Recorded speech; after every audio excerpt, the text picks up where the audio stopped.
Hi guys, welcome to my channel. This is Karthik from IX7. Today I am going to say Dalton's atomic theory, the most interesting topic in atomic structure. And now I start our topic. And this is about Dalton's atomic theory. So many scientists said about atomic structures, but the first theory was discovered in 1801. In the year 1801 to 1810, the great physicist and chemist called John Dalton said about it. And let's listen some postulates. I will explain about them. All matter is made up of very tiny particles called atoms. Atoms are indivisible particles which cannot be destroyed in a chemical reaction. Atoms of given element are identical in mass and chemical properties. Atoms of different elements have different masses and chemical properties. Atoms combine in a ratio of small whole numbers to form compounds. The relative number and kinds of atoms are constant in a given compound. And now I will explain each postulate. And now I will explain first postulate, that is matter is made up of tiny particles called atoms. Then is in the example element A plus element B is equal to compound C. Is element A and element B are made up of atoms? Yes, of course. Compound C also made up of atoms. Now let's see about them.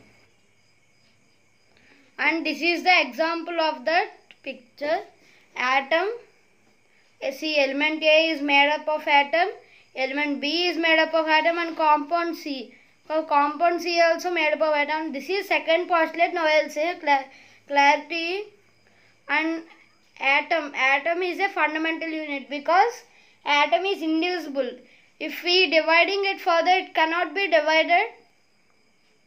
And atoms are just combining to form a new compound. In that case, atoms are indivisible particles which cannot be created or destroyed in a chemical reaction. The atoms which are already exist cannot be created or be destroyed. And this is second postulate. Now I will explain third one.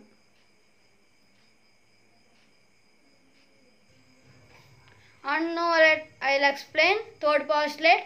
Atoms of a given element are identical in mass and chemical properties. That is the third postulate.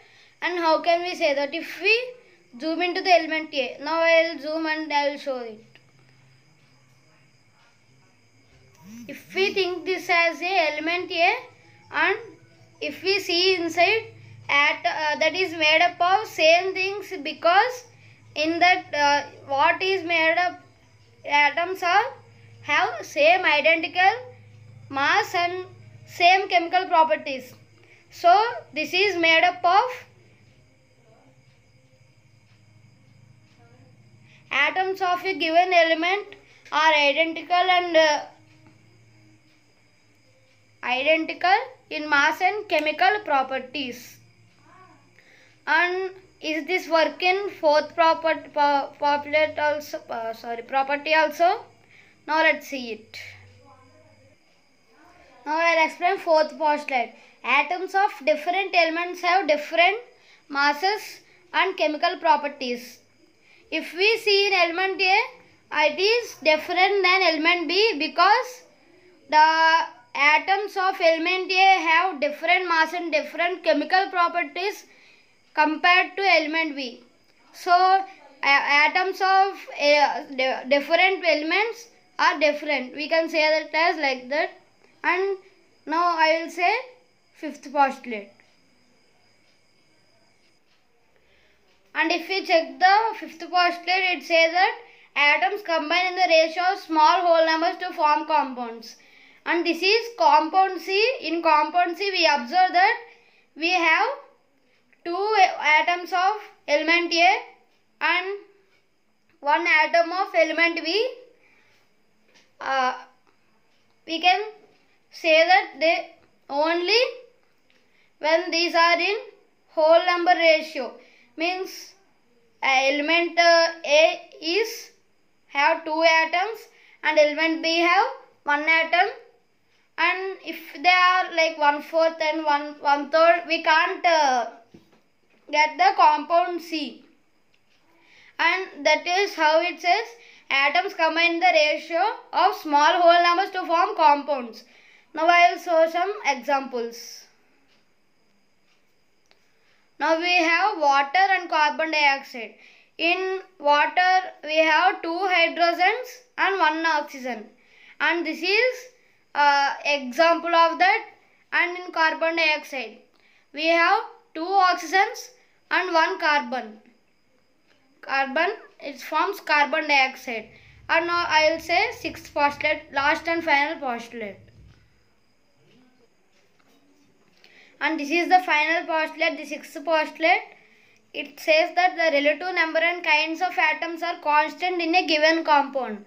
Here if we see that we have 2 atoms of element A and 1 atom of element B, and this is forms compound C. Not only in this, if every compound forms like this, and we said 2 examples, that are water and carbon dioxide.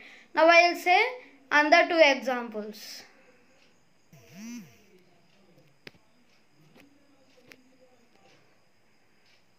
And this is carbon monoxide and ammonia, these 2 examples.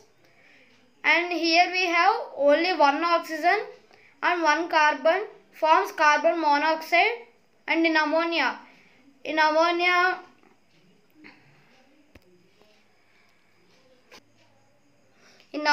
we have 1 nitrogen and 3 hydrogens in this. And there are so many topics of atoms. In our next topic we can say so many interesting topics of atoms, that are existence of atoms and properties of atoms. I will say so many. And thanks for watching. Please like and subscribe my channel and hit the bell icon for notification from my channel. And please share this video to everybody. For more videos, subscribe my channel.